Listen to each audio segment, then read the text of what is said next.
Hello, everyone, and thanks for joining in today.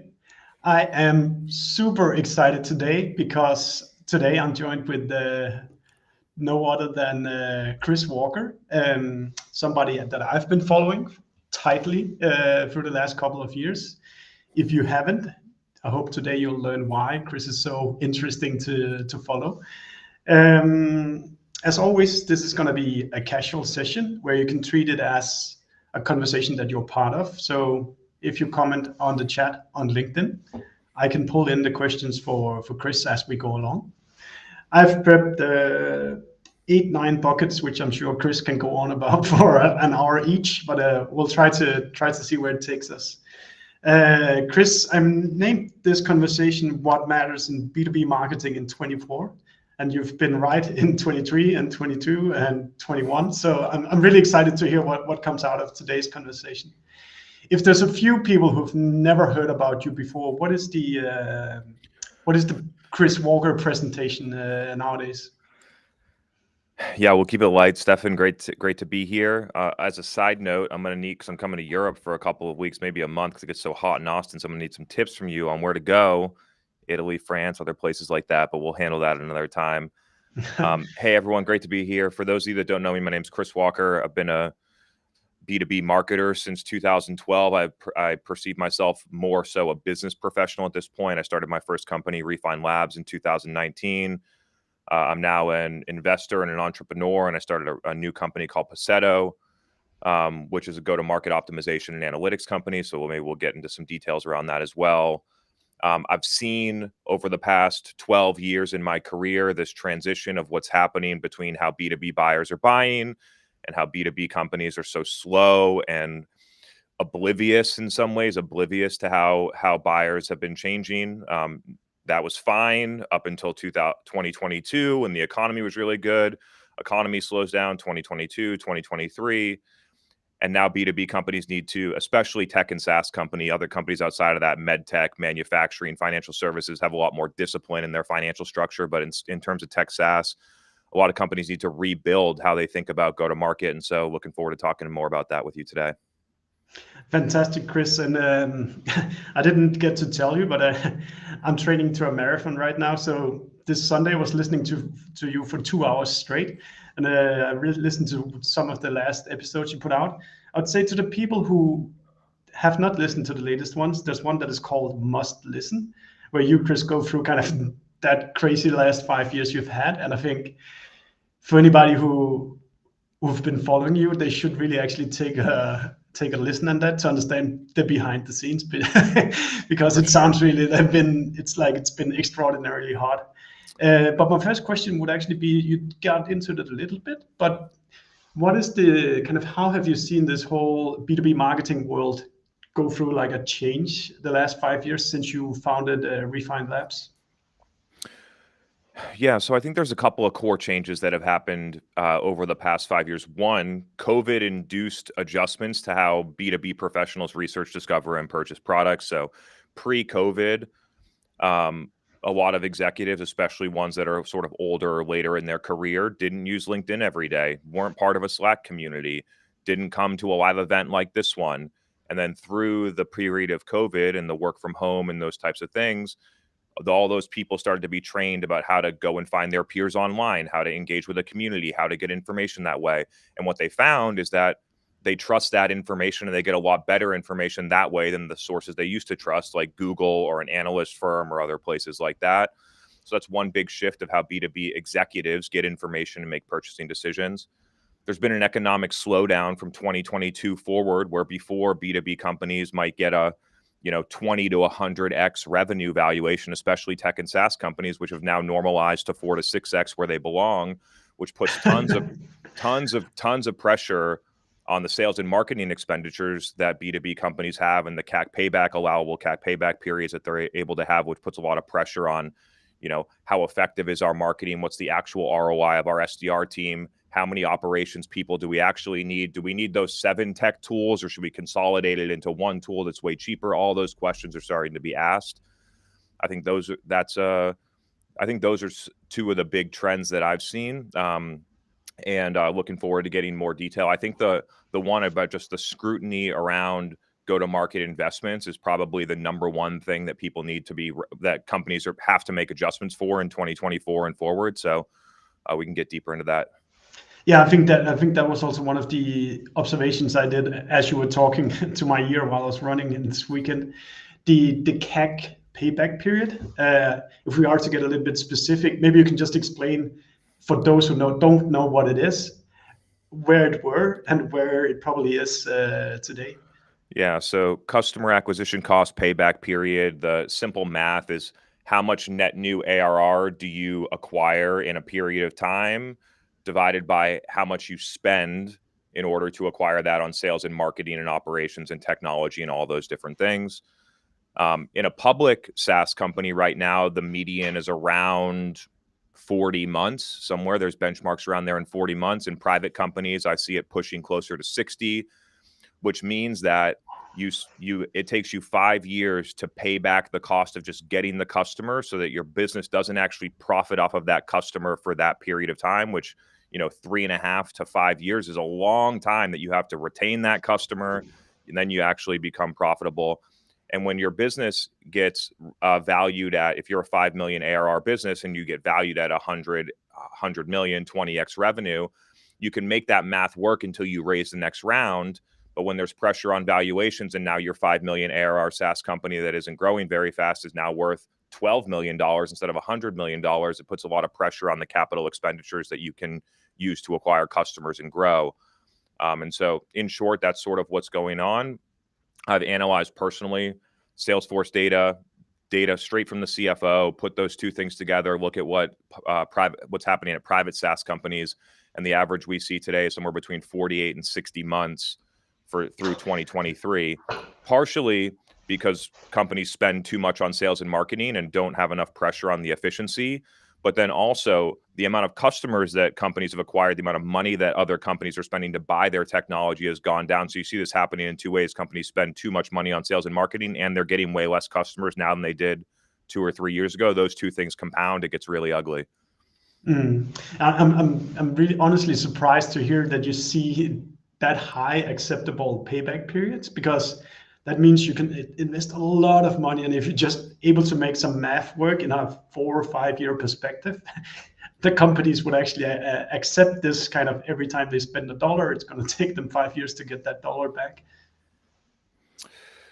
Yeah, it's sort of crazy when you think about it. And when we analyze some of the highest performing too. So it's not just like every company that comes in and works with us is a total disaster, but even the best performing companies are coming in at 2-year cost to pay back a customer. A great cybersecurity company in a hot market, great brand, leading in their category, still taking two years. And if you go and look at like a Salesforce or an Adobe or some of the other publicly traded companies, they're still sitting at 24 to 36, 40 months as well. And it's just a lot of time. And if you go into other industries, you go into professional services, you go into medical device or manufacturing, you go into those types of industries, you see CAC payback periods less than 12 months. And so this is really isolated to technology and SaaS, driven by the changes in valuation multiples in this space.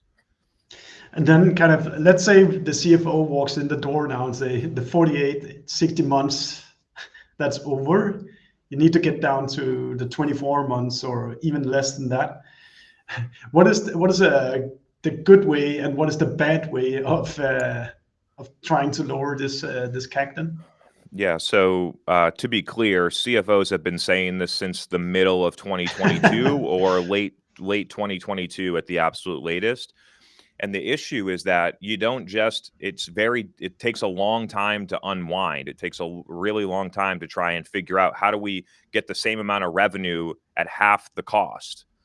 The bad way to do it is to say, okay, we need to figure out how to lower our CAC by 20%. So let's cut sales by 20%. Let's cut SDRs by 20%. Let's cut marketing headcount by 20%. Let's marketing programs by 20% and just take a blanket cut across the entire go-to-market. The reason being is that in order to actually make this effective, what you need to do is you need to improve the ROI of your go-to-market investments, which means identifying the things that are the lowest ROI and removing them and identifying the things that are highest ROI and doing more of them. And so that's at its most basic form, that's what it comes down to. But most companies have taken blanket cuts. They look for what the easiest things to cut are. Let's find our agencies and fractionals and consultants. They're not our employees, so we won't have to do a layoff. So let's just get rid of them, even if they are the highest producing ROI. Oh, our advertising expenditures are easy to cut, so we don't have to lay off. Let's just do that. Our outsourced SDR firms. So what companies do first is they look for all of the expenses that don't require them to do a layoff, and they cut all those. That happened in 2022. Then they realized in early 2023, that's not going to be enough. They started doing layoffs. Layoffs happened a lot in 2023 across a lot of companies. I talked about that on my podcast. And now they're sitting at a point where they've done a lot of cost cutting in 2024. They're still not at the metrics they need to get to. And then they need to figure out, how do we actually make every dollar that we spend work a lot harder? And I think that's where we are in 2024. Yeah, it's just like it's super interesting as a marketer to follow these developments that used to be growth at all costs, and of course that cannot be sustained, as you said. That there's not unlimited money. Then the next year comes around and, oh, you couldn't actually just do growth at all costs, and now we actually need to be effective with our money. Maybe just to do a plug, is that what, I bet you get this question all the time, but is that what Paceto is doing now, as opposed to Refine Labs that orchestrates the marketing? I've been thinking a little bit about the distinction between the two orgs. Yeah, so Refine Labs is a digital demand agency and account-based marketing agency. We help companies optimize their advertising expenditures, their targeting, their content development, how they report inside of their digital demand engine. Paceto is much more focused on the entire go-to-market, looking at sales, SDRs, operations, technology, and optimizing the expenditures across all of the go-to-market motions. Paceto also builds technology. We have proprietary technology that does signal-based analytics. When you look at the signal category that's rapidly developing, and I'm very excited about this, I see it sort of breaking up into multiple subcategories that people haven't defined yet. You have signal providers, think Trust Radius, Bambora, people like that are user gems that look at specific signals and then provide them to you. You have signal aggregators that then pull in all those signals, Bambora and all that stuff, and bring it all together, like a 6sense, potentially what Dream Data is getting into, things like that. And then you have signal analytics, is that what Paceto is focused on, and I don't think many people are right now, which is then measuring the impact of all of those signals, so that you know which signals suck, which ones are good, which ones should we do more of, et cetera, et cetera. And so that's how I see the signal category. When you look back, account-based marketing over the past 5 years has taken a very large growth, which is all about, is the fit of the account right? Do we have the right person in the account? Is the right vertical? Is it the right company size? Does it fit into our segmentation? All about fit. The next wave of go-to-market is going to be focused on what signals do those good fit accounts send us, so we know the optimal time to invest advertising dollars, to invest sales and SDR human capital to go out and try and get meetings and acquire that pipeline. In 2019, that shit didn't matter. Companies would spend massive amount of money, and they could do 10,000 actions and waste a lot of money to get one customer. And now they have to be a lot smarter about when we reach out, when we use our expensive $110,000 a year SDR or $250,000 or more plus AE, or all the advertising expenditures that we have.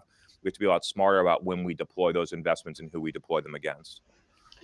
I'm super fascinated by this signals narrative that you've kind of developed. And for those of us who've been following you some time, you used to talk about demand creation, and kind of how does this demand generation, demand capture refer to kind of the signal-based selling and activating signals and stuff?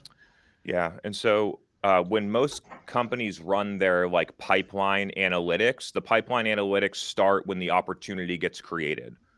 But the reality is there's this entire period of time between when the account sends the signal and when sales actually reaches out to when an opportunity is created that is basically a black hole and not connected against the opportunity.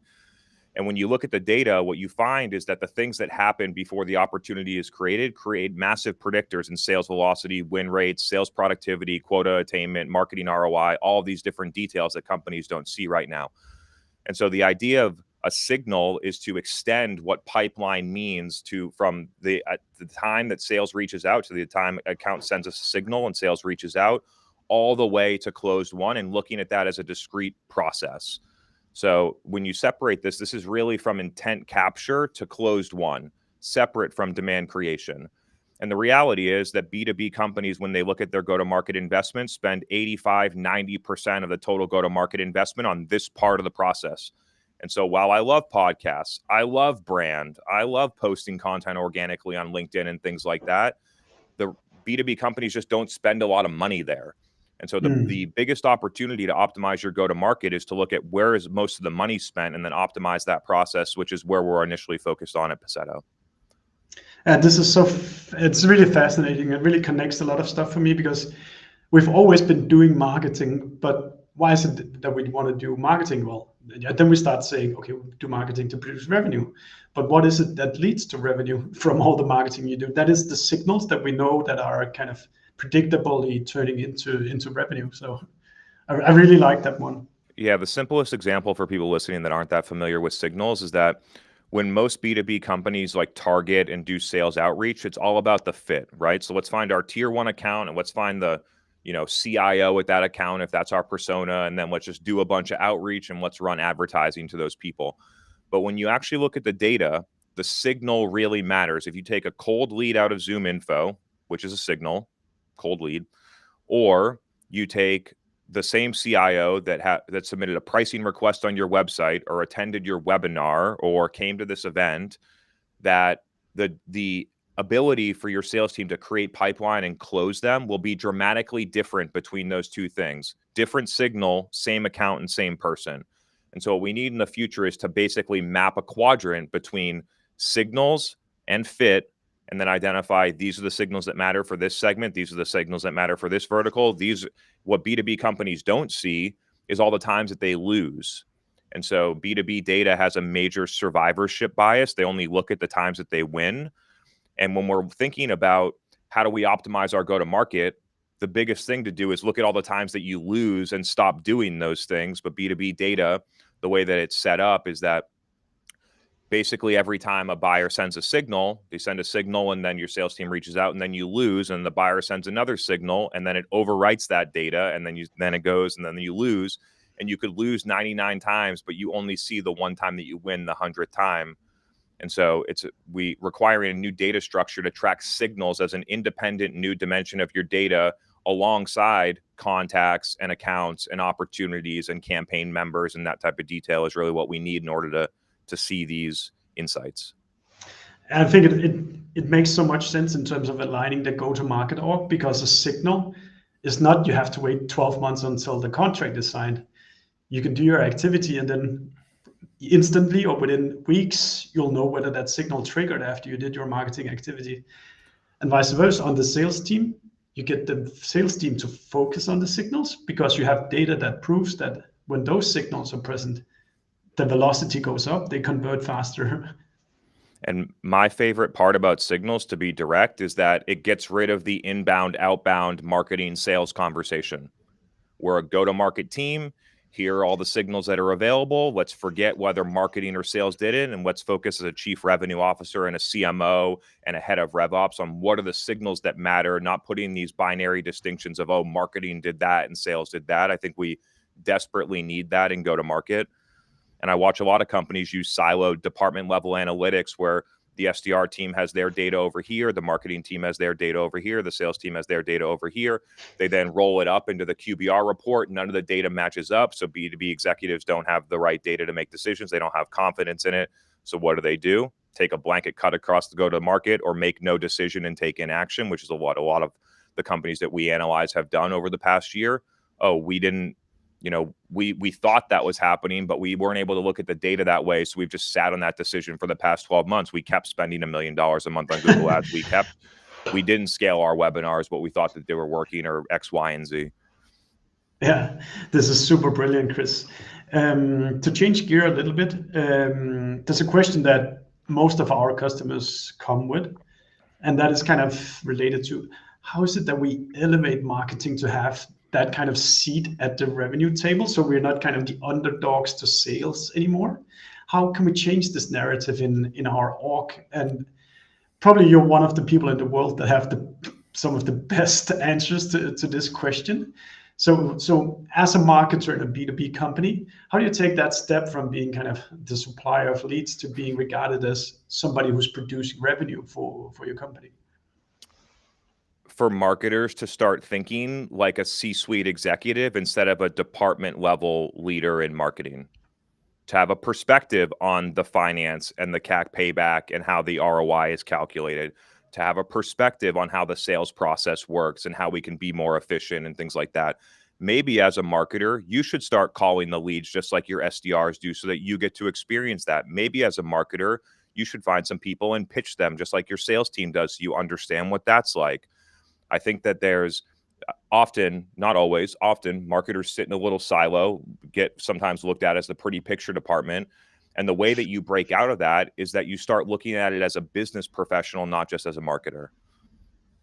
Yeah, it's so true. You need to get out of that department. And what I'm hearing you saying is also you need to speak the language that the rest of the company cares about, and not just clicks on an ad or leads submitted on LinkedIn or whatever it is. And to actually do it. Like as a marketer in 2017, I went out into the field with our sales team and I would pitch the product to other people and I would see what objections do people have, what things don't they understand, where in the sales process are we losing, where are deals stalling out, which then gave me a large perspective about what content do we need to create, where are we going to advertise, what influencers do we need to use to unblock these key parts in the sales process. When we were running, in 2017, I read the Salesforce ebook, or I don't want to throw Salesforce under the bus, whoever's ebook it was, big tech company that said, okay, build a gated ebook, run Facebook and LinkedIn ads against it, collect these leads, automate them into an email nurture. After the 7th email, pass them to the SDR, let the SDR call them. And I played the SDR role back then. And so what did I do? I called the people, I emailed them, I heard how they responded. And I made a binary decision after making 10 calls that these people are not ready to buy. Why am I going to send this to our AE? Why am I going to send this to our SDR? And so being able to actually be a part of those processes and get those learnings allows you to be a much better marketer because you see the exact same things that your other cross-functional teams are seeing. Yeah, and I can just testament that I probably did the first 100 demo calls at Dream Data, and you get a lot of respect for not throwing in crappy leads to the salespeople because you're stuck there for half an hour where you just need to get time going, and you know it's never going to be a sale. So if sales complain about the quality, take a couple of the demo calls themselves and see for yourself whether it's a waste of time or not. 100%. Actually, I sometimes use the simple trick of just imagining you having to physically present this lead to your salesperson, like walking into the room saying, "Hey, this is your grandma. She's 67 years old and she wants to buy our software." Do you think that that's possible? Probably not. Yeah, I mean, the way that I always looked at it in 2017, we had 40 sales reps across the country. They were flying around doing demos. We had 4 SDRs that were it was field sales. They were like going and doing the demos. They were in hospitals every day. They also played account management. So they were taking care of current customers and trying to expand them. They were busy. Their jobs were hard. Why would I want to send them 10 shitty leads and waste their time? And so I took a huge responsibility of every time that I sent a potential customer to our sales team, that they were going to have the highest probability to win that over any other activity that they could do. That's how you get respect from sales. Okay, I'm gonna post 1 or 2 more questions, and then we have then I'm gonna take all the questions that's been posted in the comment field. So if you have a question for Chris, just start typing, and then I'll pull them in. What is the kind of have you kind of found a metric framework nowadays that you advise most B2B companies to run by to kind of sort of establish kind of these are the numbers we talk about, forget about all the other numbers? I mean, there's a ton of directions that we can take this. You can take it at the CEO, CFO level, which is, CAC payback, return on sales and marketing expenditures. So there's one angle. As a go-to-market leader, I like breaking it down into sales velocity and the 4 components of sales velocity: ACV, win rate, sales cycle, pipeline generated. So you have like some good details there that align sales and marketing together across those 4 metrics. When we think about optimizing signals, we don't have it perfect yet, but right now we use sales velocity as one of the core metrics to optimize against signals. And when you have great signals, sales velocity is really high. When you have bad signals, sales velocity is really low. Signal to win ends up being a really good metric, because a lot of signals that sales acts on, they'll do 1,000 actions to win one deal, which is a massive inefficiency inside of the go-to-market that most B2B companies don't see right now, especially didn't see it in the growth at all costs era. So there's a variety of angles to take it. And then when you look at marketing, it's not a perfect metric, but I do think it's great for both benchmarking and looking at trending performance, which is marketing ROI and a leading and a lagging indicator. So lagging is just, marketing expenditures to create pipeline and revenue against the amount of pipeline and revenue that's created. So you have a revenue metric, which is lagging. You have a pipeline metric, which is leading. If that metric's going in the right direction on pipeline, you can expect that downstream to be, more effective on revenue as well. And so I think those become core metrics to look at. And given that B2B companies spend a majority of the money, both on marketing and SDRs, just to create pipeline, not to build brand, not to expand customers, not to convert active pipeline, a majority of the money gets spent to create signals and create pipeline. And so with that, I think it becomes a very straightforward metric that a lot of companies can look at, both to compare themselves against others, but also to trend their performance quarter over quarter. I love how you I was expecting you to kind of paint a funnel of leads, marketing qualified leads, sales opportunities, etc. But what I'm really hearing you talk about is how much does it cost to acquire a new dollar? Like, how much are you investing in marketing and how much money is coming out on the other side? Just want to double check with the sales velocity, meaning that's, like, in simple terms, it's the time it takes from, say, a demo call being booked until a client is won. Is that correct? That is referred to as sales cycle. Sales velocity is different. There's a difference between velocity and speed. So sales cycle is how long does it take? You can define this, whether it's from signal to close one, opportunity created to close one, demo to close one. Just make sure you use it consistently with inside your company. But then sales velocity is combining it. So it's average contract value from close one deals during the analysis period, the amount of pipeline and the amount of opportunities that you've created within that same time period, the win rate of those opportunities based on close one and close lost deals, divided by the sales cycle length and the amount of days inside the period. And that gives you a combined metric, because as go-to-market professionals, what most go-to-market professionals seem to think is that, the only way that we can augment growth at our company is to create more pipeline. But in reality, if you close deals twice as fast, that's going to make a huge impact. If you increase win rates from 20% to 40%, you'll double your revenue just off of that with the same amount of pipeline. And so there's a lot of levers that we have as go-to-market professionals to increase the efficiency, the productivity, the growth of our company that doesn't involve just, spending more ad dollars to create more pipeline. Absolutely. And I think that's probably a good segue to take the first question here. So Blake is asking, what is an example of a signal to win ratio? So in the companies that we analyze, like, let's say that one signal might be that a buyer submits a pricing request on your website, right? So that could be a signal. In the analysis, you'll win those signals from the exact signal to close one somewhere between 5 and 12%, which is huge. Like, your sales team talks to somewhere between 8 and 20 people in order to win a deal. Conversely, if you pull a cold lead out of ZoomInfo, or you have someone that downloaded your ebook through SEO on your website, that the signal to win of those deals is going to be less than 0.1%, which means that the same salespeople need to expend somewhere between 50 and 100x the amount of activities to win the same amount of revenue. If you look at a PQL or a free trial sign up, those will be incredibly low as well. Sometimes the exact same thing as a gated ebook, which is something that now we have data to show, but something that I've been saying for a long period of time, that a free trial sign up is basically just like getting a gated ebook lead in a different way, because the signal to win ratios are about the same. Yeah, it's funny with those ebooks.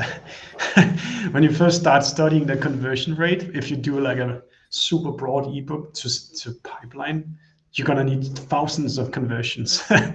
So stop doing those ebooks. So Okay. then you can just to go a little bit further for Blake, then you can take that and stack rank the basically signal to win across all the signals in your go-to-market, not just your first-party website or your what people view as marketing signals, but also what about the signals that UserGem says you that your sales team wins? What about just like taking 6 Sense intent data?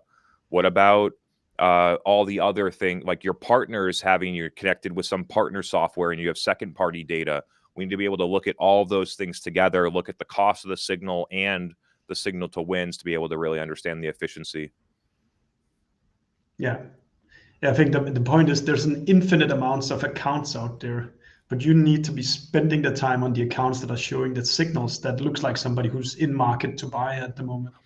And then conversely, once you're able to optimize that process, and instead of spending $20 million to get 5 million, now you're spending 5 million to get 5 million, then you have a ton more money to go out and figure out how do we get more of our accounts to create those signals, i.e. demand creation. Companies can't spend there right now because of how inefficient their intent capture to close one process is. Yeah, and then there's a follow-up to just what you just said from Teresa. Why free trial is converting so low? That's strange if they're interested in software. Because a majority of B2B companies get their free trial signups by running performance marketing on Google Ads or high volume SEO that drives a lot of people into a free trial that either spam, SMB, would never want to buy the product. It's just a function of how companies get the free trials. So that's generally what we see of why it's converting so low. If you look at the PLG benchmarks, which by the way, I don't believe, but the PLG benchmarks will say 5% of free trials will convert. We're typically seeing that far less than 0.5%, which is 10x less than what the benchmark is. So it's generally just how companies get the free trials and their need to use advertising dollars to pump up their MQLs or their free trial signups, which when you just spend more money to do that, what do? You dramatically increase the volume while also dramatically decreasing the quality. You end up getting about the same thing out. And as a marketer, you need to be studying what is coming through that free trial door. And then does it look like the people who are normally buying, or is it something at Gmail or at Yahoo or whatever it is? Then you need to figure out what's sending you all this crap. Yep. And then back in the day in like 2020, I remember that PLG companies would be able to raise a Series B based on free trial sign-up growth. So what would they do? They would just spend $200,000 a month to get 5,000 more free trial signups so they could raise their $20 million Series B. And it didn't matter if any of those customers were qualified to buy, if they converted to an enterprise customer or anything like that back in the day. All that stuff is out the window, but a lot of the bad behavior and the best practices around that were created during that time still exist today. Yeah, I don't know what we were doing back then. Like the signals questions are really going off here, Chris. So I'll give you another one. So when we're talking about signals, is it best to look at account level, or I'm guessing the opposite is the individual level? So no matter what, when your sales team takes action, they take action against a person. And so when you look at signals basically can be created through a person level signal. You got these things like B2B that get like de-anonymize a person on your website, or someone fills out a form, or someone attends your webinar, and then you have a person level signal. You also could have account level signals. And what's the process of what happens when you have an account level signal? You get an account level signal, your sales team goes into a contact database, they pull out contacts, and then they go and take action against contacts. And so the beauty of signals is that you can actually look at it at an account level, and you can look at it at a person level simultaneously with the same data structure.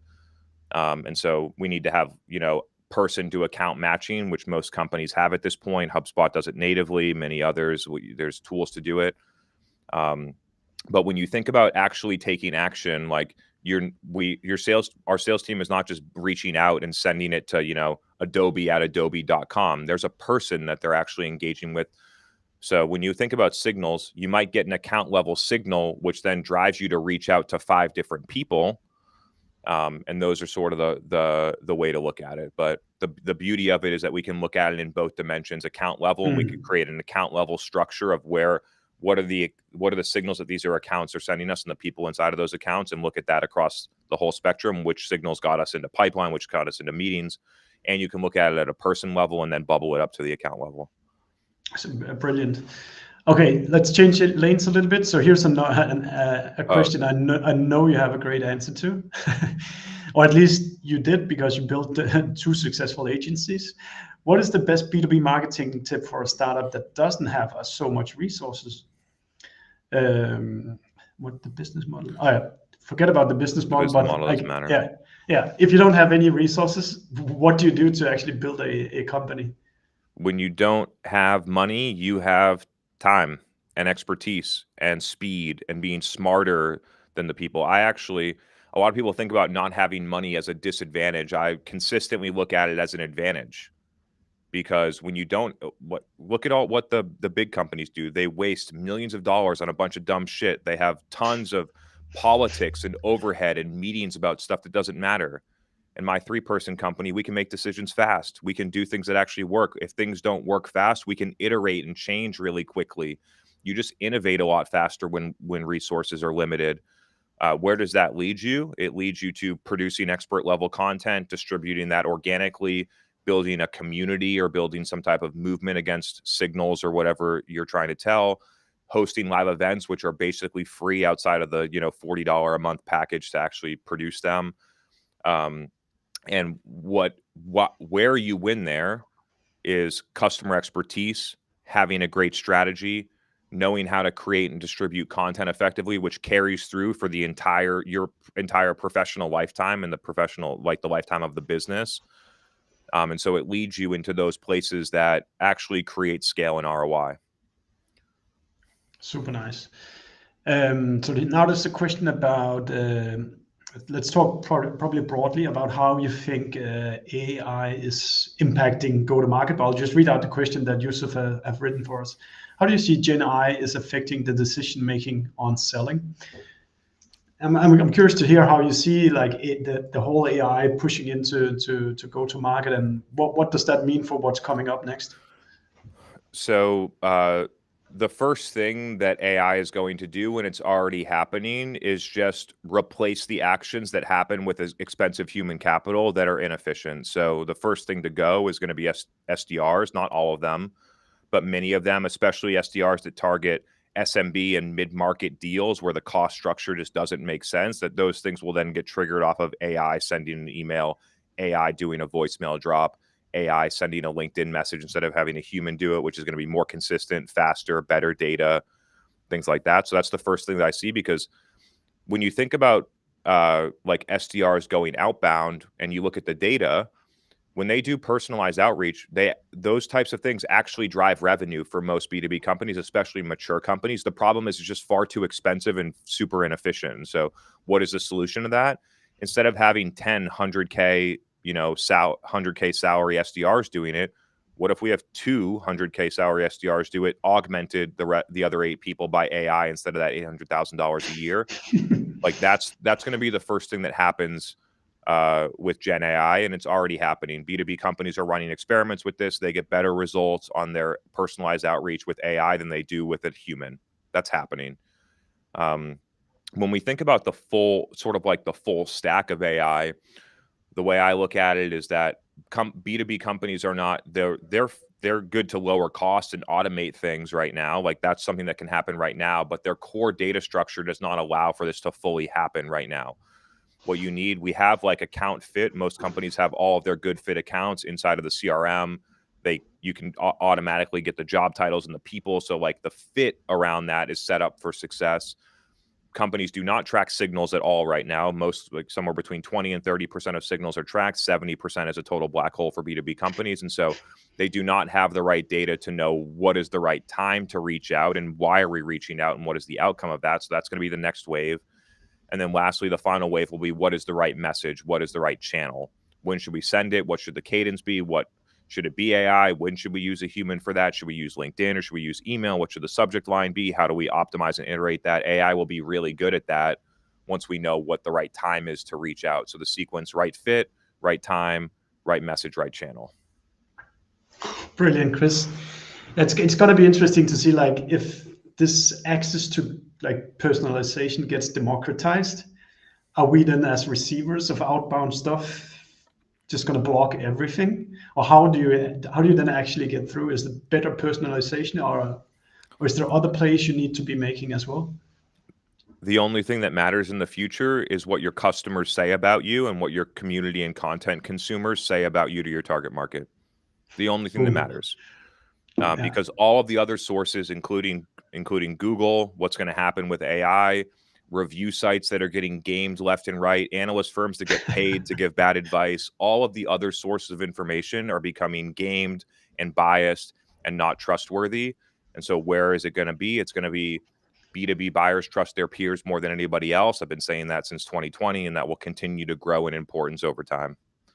Absolutely. I heard you also saying, oh, that was actually quite smart move of you. That's, you notice as soon as your posts on LinkedIn started to take off, you'd have these people in different languages just copying, pasting them to their own language. And that the AI can do for you. So your counter to that was to start to be on a video, because they cannot be your physical body saying the same things, and that help you kind of stand out in the crowd, at least for a good while. Yeah, it's interesting when there's shifts in the market that it drives innovation. Like when people started copying my LinkedIn text posts in 2019, I wasn't thinking, oh my God, like video's the future, this is going to be amazing. It was just thinking like, okay, people aren't going to be able to copy what I say. And somebody that copies my post and takes it and copies it into German is not going to be able to speak on it in a video or a live event or answer questions with Stefan the way that I am. So boom, done. And now what's happening today is that there's a lot of companies that are copying your messaging. It's never been easier to update your homepage copy. One day they're an ABM platform. The next day they're a signal company. The next day they're a sales AI optimization company. It's never been easier to change your website and change your messaging and copy someone and pretend that you're something that you're not. And so what's that going to happen? B2B buyers trust websites less. They trust customer stories less because they understand who's creating them and what their intentions are.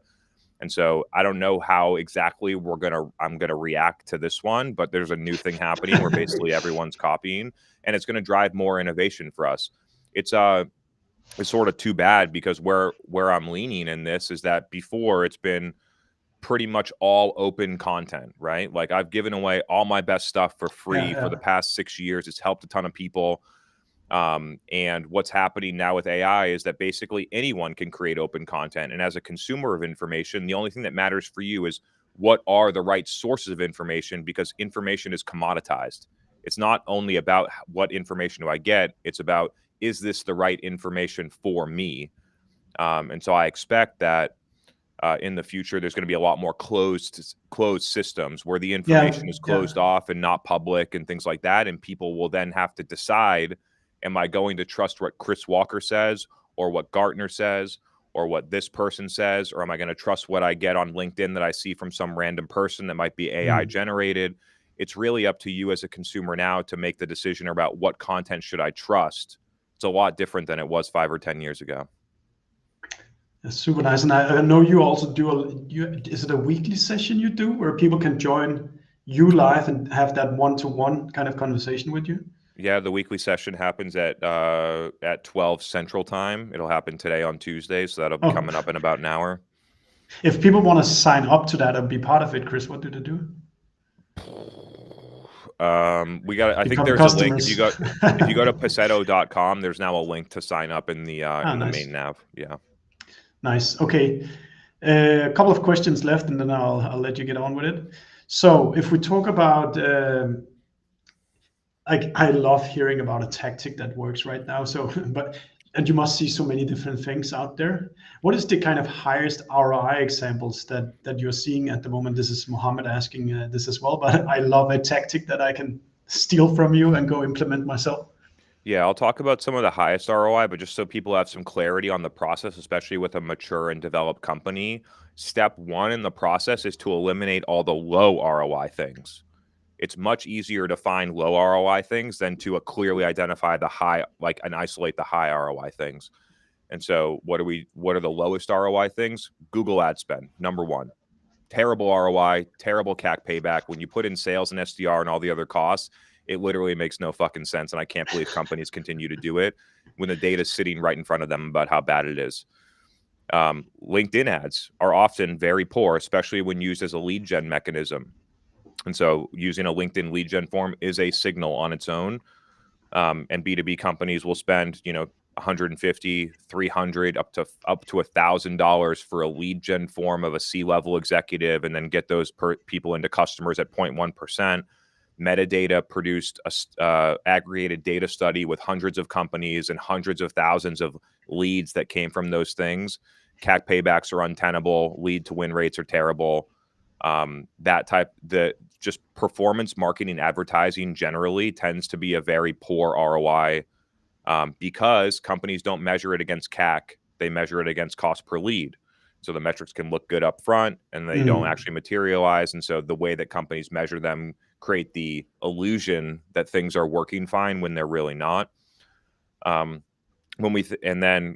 Conference trade, especially national conference trade show booths, tend to be incredibly low ROI. Companies spend millions big companies spend tens of millions of dollars to build a fucking booth in Las Vegas for 2 days, have some people show up, have no tangible revenue for it. And then what they do is they look for all of these unmeasured, assumed second order outcomes, like, oh, we did that for brand awareness, or remember that customer? We had that customer in the booth, like maybe we'll expand them in the future.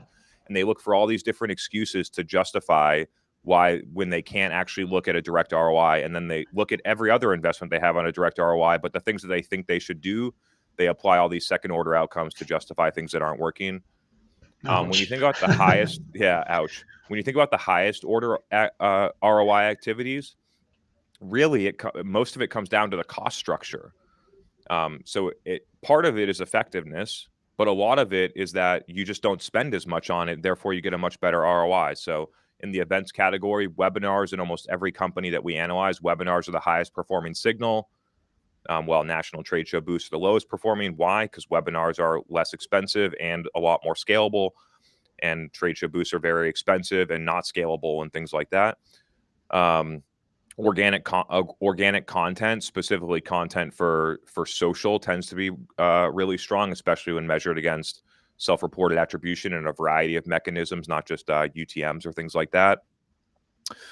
And those are a couple of the core things. But when you look at and then there's a really weird, it's a hard to explain effect, but companies get a lot of their customers that have nothing to do with their marketing investments. And they don't know. They think it's because their SEO strategy is so good, when in reality, their happy customers are telling somebody else in a community, that person searching the brand in Google, coming to the website, getting a demo, they're back at HQ saying our SEO strategy is working so good, let's scale our SEO agency, when in reality, none of their marketing had anything to do with closing that customer. So there's this idea of organic market demand is what I've been calling it. I'll try to find a better term for it, where you're going to get that customer no matter what and has nothing to do with the marketing investments. We actually have a filter in our Google search ads report in Dream that we can get rid of the branded search keyword, and that just destroys the ROI of Google search ads, because it's a quarter of what you're getting in that is actually, like, let's call it demand gen is probably saying too much, but it's where it's not your brand that is just capturing all the effects of everything else that you've been doing. Generally, what we see, just to clarify, we see the same thing in the data, that 20% of Google ad spend goes to branded terms, and that drives more than 80% of the revenue. And then 80% of the spend goes to non-branded terms and drives less than 20% of the revenue. Yeah. And then all of that category of the 80% of the spend, like that's where you go and find all your cuts. And really, you take that 80% and you really spend like 5% on the money keywords that actually have a high ROI. But then even on the branded side, companies are getting a 36-month CAC payback, total CAC, when you think about sales and SDRs and things, on somebody that's searching for their brand. And so crazy. That's unacceptable as well. Absolutely, Chris. There's one thing as a marketer that I've really always admired from you, and that is your ability to develop a narrative or to kind of come up with a new story. And it's a little bit the same you need to do as a company when you go to market. You need to do something that catches on. Have you ever talked about how you go about this process of how do you pick a narrative? How do you know when you have a winner? What is it that you do to kind of come up with these winning stories that you kind of lash on for a certain amount of time? By creating such a rapid feedback loop between you and your target market. That's it. I do three or more of these events every week where I'm on a live event. People are asking questions so that they help me clarify. I'm watching people's heads nods or people not understand things. So I have a content framework on live events that allow me to get rapid feedback and questions to help clarify the perspective. Then I can take that exact same content and post it on LinkedIn and get 100 comments about people that say, this is dumb, this doesn't make sense, or this is so smart, you're a genius, or ask questions that help clarify the perspective again. And then I take sales calls with people that come in and I'm pitching the product, which is a different type of pitch than creating content. And then you're pitching the product and building the sales deck and iterating on the proposal. And then you're going to get questions on, hey, I don't understand this part of the proposal. Can you clarify these deliverables? Can you do this thing?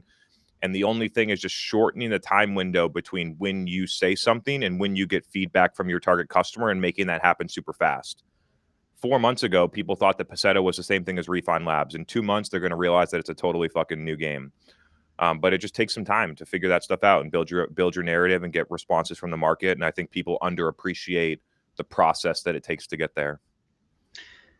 Yeah, it's a hard discipline because there's not the kind of, you can study the click and what became of the click. It's kind of, but I guess the foundation, yeah, totally. I agree.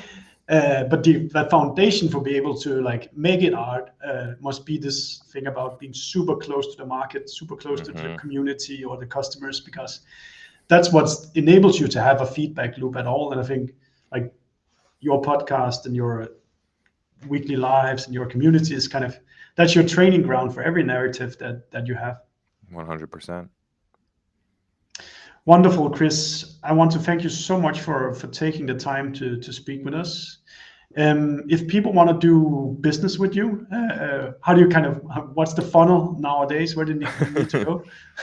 Yeah, so I mean, honestly, the easiest way, shoot me a DM on LinkedIn. And if you had a question that you wanted to ask that you didn't get answered today, shoot me that on a DM. If you do it within the hour, I'll answer it on my live event at noon Central. And then if you're interested in working with any of my businesses, Hatch, Refine Labs, or Paceto, or you guys trying to figure out what to do in marketing your go-to-market engine, you're not sure what to do, just feel free to shoot me a note. If one of my companies can help, amazing. If not, I'll try to refer you to somebody that can. So LinkedIn DM is probably the best way to reach me right now. Fantastic. And to all of you who've been following our conversation, thank you so much for taking the time. It's super nice to see all these questions that's come in, and be sure to follow up with Chris afterwards. Chris, thank you so much, and to keep producing all this golden content that you put out. Stefan, always great to